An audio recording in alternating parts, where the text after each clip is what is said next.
Isang mapagpahalang araw sa ating lahat, mga kapatid. Ako muli si Adrian Bernales ng Batch 3 at itong aking daily devotion. At ngayong araw ay pag-uusapan natin ay kung paano malalaman ang kalooban ng Diyos o revealed will of God. At ang ating Bible verse ay mula sa Deuteronomy chapter 29, verse 29. Sinasabi naman sa ating scripture ngayong araw, "The secret things belong to the Lord of our God, but the things revealed belong to us and to our children forever, that we may follow all the words of this law." Kung kaya mga kapatid, dito natin makikita na mayroong dalawang klase ng kalooban ng Diyos, yung hidden will at yung revealed will. Yung hidden will ay yung mga bagay na hindi niya pinapaalam at reserve lang talaga para sa Kanya. Pero yung revealed will of God, yun ay ang malinaw na pinapakita niya sa atin sa pamamagitan ng Kanyang salita. Ibig sabihin nito mga kapatid ay hindi niya tayo iniiwan na manghula lang tayo kung ano ang ating dapat gawin.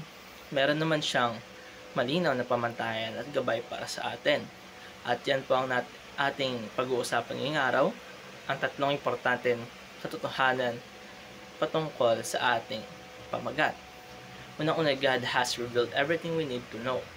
Hindi lahat ng bagay na alam natin tulad ng eksaktong plano ng Diyos sa kinabukasan natin, pero lahat ng kailangan natin para mamuhay ng tama, maging banal at sumunod sa Kanya ay binigay niya na sa atin sa pamamagitan ng Biblia. Wala sa Kanyang mga utos, sa Kanyang mga turo at higit sa lahat sa buhay at gawain ni Kristo. Ang pinakatanong naman dito ay kung handa ba tayo sundin to ng buong puso natin. Kalaway, God's plan. God's plans from creation to new creation. Ang plano naman ng Diyos ay hindi lang para sa isang chapter ng buhay natin, kundi mula sa simula, mula pagkapanganak natin hanggang sa ating kamatayan. Siya ang naglikha ng lahat at siya rin ang magpapanumbalik sa lahat sa bagong langit at sa bagong lupa. Kaya kung minsan piling natin na wala ng direksyon ng ating buhay, huwag tayong matakot dahil ang Diyos mismo ang may hawak ng simula at katapusan ng ating kwento o ng buhay sa buong mundo. Tatlo, God has a specific and unique plan for you. Hindi tayo ginawa ng Diyos ng pare-pareho lamang. May natatanging layunin siya para bawat isa sa atin. Kaya kung iniisip natin ngayon na Lord, ano ba ang purpose natin? O ano ba ang purpose ko?